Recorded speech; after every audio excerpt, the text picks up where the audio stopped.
Sandra இன்னைக்கு வந்ததுலேருந்து ஒருத்தராக சாண்ட்ராவை பிடிக்கிறதுக்கு ரெடியாக இருக்காங்க. ஃபஸ்ட்டு வந்து சுபிக்ஷா போயிட்டு கேட்குறாங்க.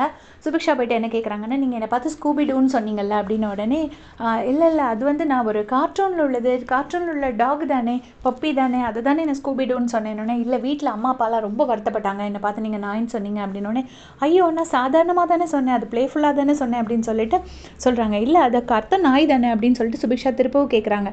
அப்போ உடனே அது மலையாளத்தில் வேற ஒரு கார்ட்டூன் உண்டு, அது உனக்கு சொன்னால் புரியாது, நான் பார்க்குறேன் அப்படின்னு சொல்லிட்டு சாண்ட்ரா அந்த இடத்துல போயிடுறாங்க. அவங்களுக்கும் 2 கிட்ஸ் இருக்குது. அவங்க கிட்ஸை சொன்னால் எப்படி இருக்கும், அது மாதிரி தானே சுபிக்ஷாவோட அம்மா அப்பாவுக்கு இருந்திருக்கும். அதை சொல்லிவிட்டு அந்த பக்கம் போயிடுறாங்க. அதுக்கப்புறமா பார்த்தீங்கன்னா திவ்யா ஏதோ பேசுகிறதுக்கு கேட்குறதுக்கு, அதாவது இது பண்ணி முடிச்சிடும், க்ளோஷர் கேட்டலாமான்னு ஏதோ கேட்க வந்திருப்பாங்க போல இருக்குது. அதை நான் பார்க்கல, அதை பிரஜன் சொன்னார்.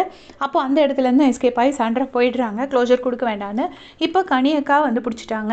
பிடிச்சிட்டு என்ன கேட்குறாங்கன்னா, என்னை வந்து நீங்கள் கிளவின்னு எதுக்கு சொன்னீங்க, உங்களை விட நீங்கள் என்னை விட ஒரு வேளை நீங்கள் சின்ன பொண்ணுன்னு ஃபீல் பண்ணியிருந்தீங்கன்னா நீங்கள் என்கிட்ட பேசும்போது கனியக்கா வந்துட்டு சாண்ட்ரா சொல்லியிருப்பாங்க, எனக்கு என்ன இந்த கிளவி வயசாகுது அப்படின்னு சொல்லிட்டு சாண்ட்ரா வந்துட்டு கனியக்காவை சொல்லியிருப்பாங்க. அப்போ தான் விக்கிபீடியாலலாம் ஃபுல்லாக அவங்க ஏஜெல்லாம் பார்த்து ஃபுல்லாக பரப்பிட்டு இருந்தாங்க.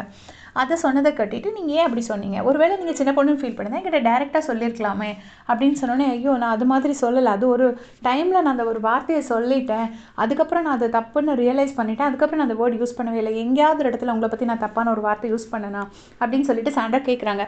சாண்ட்ரா சொல்கிற எக்ஸ்ப்ளனேஷன் எல்லாமே தங்களுக்கு தெரியாத சட்டம் ஒன்றும் இல்லைன்னு வடிவேலு சொல்கிற மாதிரி தான் இருக்குது. அவங்களுக்கு ஒன்றுமே சொல்ல முடியலைன்னா தப்பு மேலே தப்பாக பண்ணி வச்சுருக்காங்க. ஸோ எல்லாமே முழுங்குறாங்க. அதுக்கப்புறமா வந்துட்டு கனியக்கா வந்துட்டு, நீங்கள் எஃப்ஜேயும் என்னையும் அப்படி தப்பாக பேசுனீங்கல்ல, அது என்ன பேசுனீங்க அப்படின்னு சொல்லி, அது ஏன் இப்படி பேசுனீங்க, நீங்கள் ஒரு அண்ணாக்கு தங்கச்சி, பாரு ஒரு அண்ணாக்கு தங்கச்சி, அப்போ தனியாக இருந்தாலே ஒரு அக்கா தம்பி ரிலேஷன்ஷிப்பை புரிஞ்சுக்க முடியும். அதில் நீங்கள் ஒரு அண்ணனுக்கு தங்கச்சியாக இருந்துட்டு உங்களால் ஏன் ஒரு அண்ணன் ஒரு அக்கா தம்பி ரிலேஷனை சரியாக புரிஞ்சுக்க முடியல அப்படின்னு சொல்லிட்டு கேட்குறாங்க. அதுக்கு வந்து நான் என்ன சொல்லியிருப்பேன், அக்காவை அக்கான்னு தானே கூப்பிட முடியும் தானே சொல்லியிருப்பேன், ஏன் நீங்கள் அதை தப்பாக எடுக்கிறீங்க அப்படின்னு சொல்லிட்டு சாண்ட்ரா அந்த இடத்துலேயே மழுப்பியிருப்பாங்க. நான் அக்கா தம்பின்னு தான் சொன்னேன், ஆனால் எனக்கு சரியாக ஞாபகம் இல்லை அப்படின்னு சொல்லிட்டு சொல்கிறாங்க. அப்புறமா நீங்கள் வியானா கிட்டேயும் இப்படி தான் பேசியிருக்கீங்க, திவ்யாவோட பிரஜனோட ரிலேஷன்ஷிப்பையும் நீங்கள் புரிஞ்சுக்கல அப்படின்னு சொல்லிட்டு சொல்கிறாங்க. அதுக்கு சாண்ட்ரா ஒரு எக்ஸ்ப்ளனேஷன் கொடுக்குறாங்க. அதுக்கு முன்னாடி ஒரு சின்ன ஒரு இது மட்டும் சொல்லிடுறேன். சோஷியல் மீடியாவில் நான் பார்த்தேன், இந்த மாதிரி சாண்ட்ரா கிட்ட நீ ஏன் கிழவின்னு கூப்பிட்டேன்னு சொல்லி கனியக்கா கேட்டோடனே, ஐயோ கிழவிக்கு மலையாளத்தில் வேற ஒரு மீனிங் இருக்குது அப்படின்னு சாண்ட்ரா சொல்லுவாங்கன்னு மீம்ஸ் போட்டிருந்தாங்க. சரி இப்போ நான் சொல்லிடுறேன். வியானா கிட்ட போய் கேட்டிருப்பாங்க போல இருக்கு. சாரி, வியானா என்ன பேசினா அப்படின்னு சொல்லிட்டு நான் வியானா கிட்ட சொன்னேன், சுபிக்ஷாக்கும் சாண்ட்ராக்கும் நடந்த சண்டையில் பிரஜன் வந்து சாண்ட்ராக்காக பேசலையாம், அதை பற்றி தான் நான் சொல்லிட்டு இருந்தேன். அப்புறம் ஐபேக் ஐஸ்கிரீமில் கூட நான் தான் கொடுக்க சொன்னேன், அது வெளியில் வந்துச்சோ இல்லையோ நான் அதுதான் நான் வருத்தப்பட்டுட்டு இருந்தேன். மற்றபடி நானே வந்து பிரஜன்கிட்ட நீ தங்கச்சி அவகிட்ட பேசி, நான் உனக்கு தங்கச்சி ரிலேஷன்ஷிப் வேணும்னு எனக்கே தெரியும், நானே திவ்யா எதையுமே தாங்கிக்க மாட்டா, அவளுக்கு எதுவும் கொடுக்கலைன்னா யாருமே கொடுக்க மாட்டாங்க, அதனால் நீ கொடு, நான் தான் அவன்கிட்ட சொன்னேன். அப்புறம் சுபிக்ஷாக்கும் எனக்கும் நடந்த சண்டையில் அவன் நடுவில் வரல, வேற ஒரு பிரச்சனையிலையும் எனக்காக சப்போர்ட்டுக்கு வரல. அப்போ இது ஒரு கேம் தானே, நான் ஒரு கண்டஸ்டன்ட் தானே, எனக்காக ஏன் சப்போர்ட்டுக்கு வரலன்னு சொல்லி தான் நான் பிரஜன் கிட்ட கேட்டிருந்தேனே தவிர நான் பொசசிவ் அந்த மாதிரிலாம் நான் எந்த வார்த்தையுமே யூஸ் பண்ணல. வியானா முழுக்க ட்விஸ்ட் பண்ணிட்டா திவ்யா பற்றி அப்படின்னு சொல்லிட்டு சொல்கிறாங்க.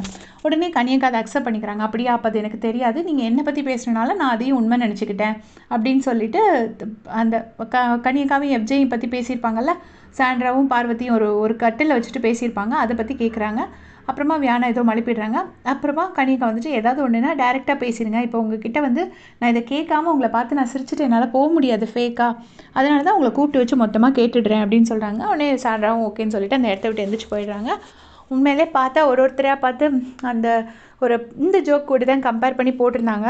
சந்திரமுகி படத்தில் வடிவேல் ஒருவனையாக பார்த்து பயப்படுவாங்களா, அதை வந்து மதம் வச்சு கலாய்ச்சிருந்தாங்க. அந்த மாதிரி சாண்ட்ரா ஒரு கண்டஸ்டண்ட்டாக பார்த்து பயந்து ஓடுறாங்க, எல்லோரும் சாண்ட்ராவை கன்ஃபர்ம் பண்ணுறதுக்கு ரெடியாக இருக்காங்கன்னு. ஸோ இதே மாதிரி அப்படியே செஞ்சுக்க சேனல் சப்ஸ்கிரைப் பண்ணிக்கோங்க. தேங்க்ஸ் ஃபார் வாட்சிங்.